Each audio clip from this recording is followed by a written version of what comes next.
Between the dawn of recorded history and 2005, roughly 5 exabytes of data and information were captured. Every 48 hours, we now create and capture 5 exabytes of information. Every 2 days, we create and capture the amount of information that existed for 4,000 years. Does anyone else feel like their inbox is getting a wee bit full? By the time Ivana wakes up, she is receiving 10 emails per minute from people she's never met before offering to help. And I don't mean just like, oh, like help, help, do you want like a high five and a hug? Help, help. Someone has, I kid you not, someone has found Sasha's address, driven past her house, videotaped it and uploaded the tape to the internet with a note that says, this is the address. I told you, the wrong phone to steal, right?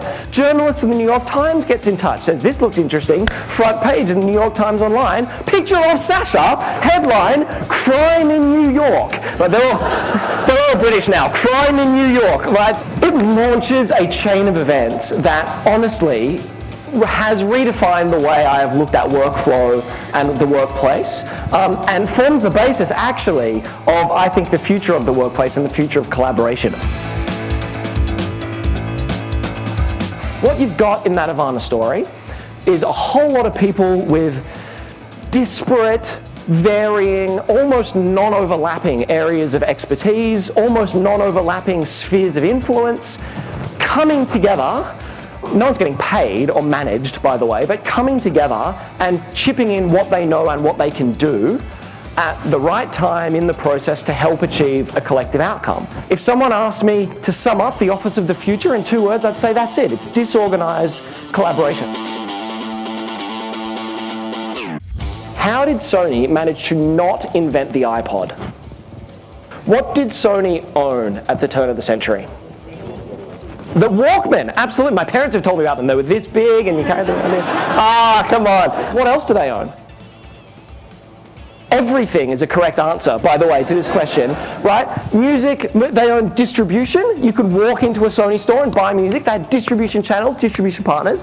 Every single piece of the iPod puzzle was owned by Sony. Peter Gruber, who's the ex-vice president of Sony Pictures, was asked specifically, Peter, how did you manage to miss the iPod? And what he says is, we wish we invented the iPod. He said the reason we missed it, these were in his words, is that we were so deep in the silos.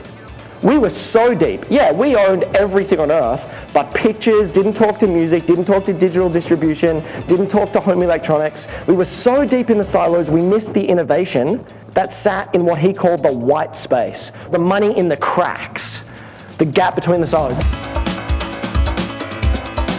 Like, if we all knew what we all knew as a business, we would be unstoppable. But we can't do that unless we capture all the information of value and then give people access to it. We need to find ways to create organizational value from individual brilliance.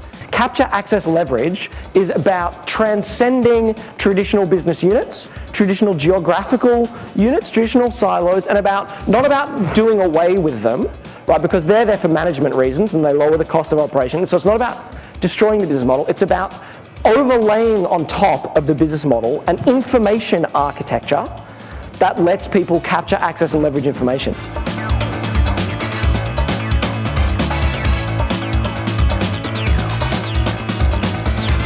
$740 million people have done it with their social stuff on Facebook. If it was a country, it would be the 5th largest by population in the world. Also be a very young country full of people I don't trust to run a bath, let alone a country. But that's a story for another day.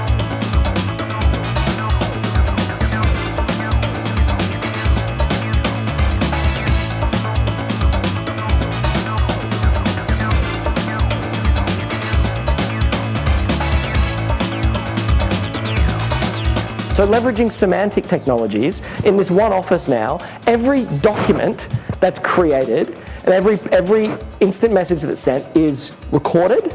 It's analyzed by semantic systems that look for meaning in the document and they apply tags and labels.